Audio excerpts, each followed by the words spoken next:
Welcome to Inner Peace Arts Unscripted. I'm your host, James Coleman, where if you're attending this presentation, you're open to the truths as they can be known, following in new ideas and actions, making for a better way of life. Today I'm going to talk about spiritual exercises and how spiritual exercises basically flow out of our religion. So all this sounds very deep, but it's actually, pretty straightforward and is something that I think is going to help us reconnect or connect with those things that we are doing that are actually building embodiment, right? You're putting actions and ideas get put into the body so that you can act, right? I can speak English because I've practiced speaking English for quite a while and it's embedded. So how I treat people, how I think of people, how I think about how to exchange. So it gets down to the core of how we treat things, right? And it's also how we generate feelings. So remember, our definition for religion is anything that you believe that you can't prove, right? And so, for example, like if I'm holding an apple in my hand, for the most part, I know that I'm holding an apple in my hand. That's not religious, okay? But to say that everyone likes fruit, okay, that's a religious statement from my perspective because I can't get to everyone to prove that statement, right?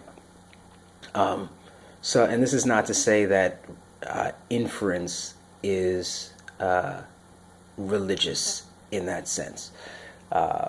It's just to say that if you can't prove it, like if you say, okay, if you say money is the only way to get something done, okay, that's a religious statement, okay.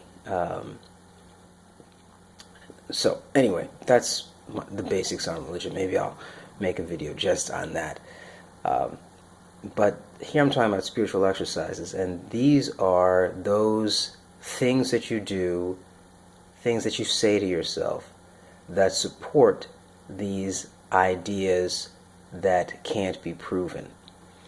So, for example, if you say, if I don't work, I don't eat. Okay, so that is a kind of religious statement that's dependent entirely on this network that provides you with work, right? So without that network, without that definition of work, and everyone knows what I mean by work here. This is not, okay, I'm going to go out to the field and grow my food. That's not the kind of work that I'm talking about. That would probably be much better for us all. But I'm talking about going out and serving in a system which provides you then money to exchange for food instead of actually giving you the ability to create that food yourself and not be dependent upon the system.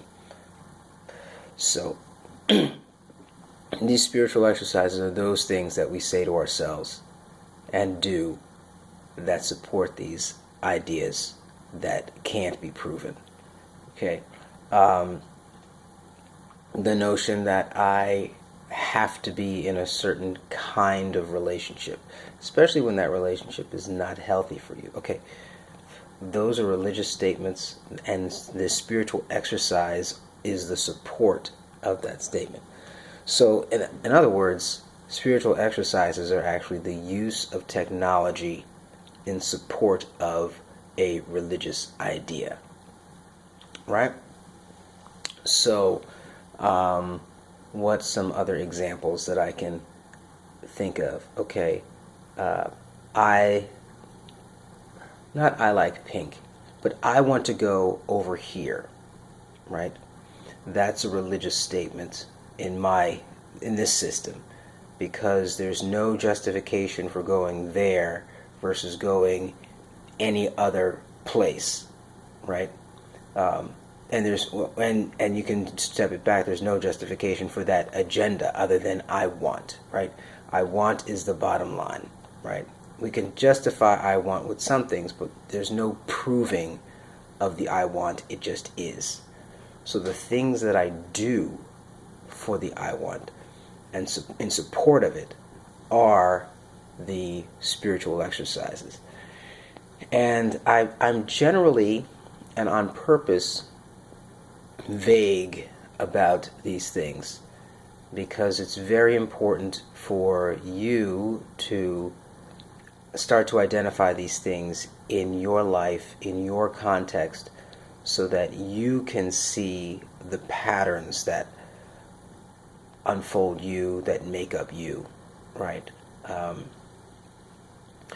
In some people would call them, limiting beliefs, right? I stay away from that term, but I'm using it here so that you can get a better idea. Okay, I can't do this, I can't do that. Well, these are religious statements that you then support by not trying, or then by repeating that concept, or by when that situation comes up, the spiritual exercise then in that situation is, oh, I can't do it. That gets embodied, and the body obeys, and the body says you can't do that and prevents you from doing that, right? In the same token, you can say I can, right? There's no proof that you can. You have, there's belief that you can, right? And we go moment by moment reproving.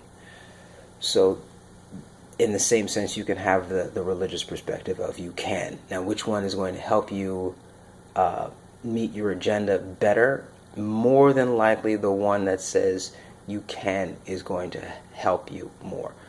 Do I claim that that's an absolute truth? I can't, but it seems to be the way to go, and seems to be much more reasonable than to say I can't. I can seems to be much more powerful. We go in that direction with I can, and reinforce this notion of I can.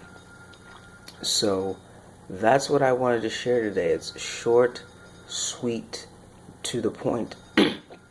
Unless you see that there's a lot more spirituality happening than spirituality happening in your lives than you may have realized at the beginning. So I'm James Coleman. This is Inner Peace Arts Unscripted, and it's been a pleasure sharing with you. Yevarechecha Adonai v'yishmerecha, Ya'er Adonai panav elecha v'yichoneka, Yisa Adonai panav elecha v'yasem lecha shalom. In distinction, thanks be to stream, in stream, by stream.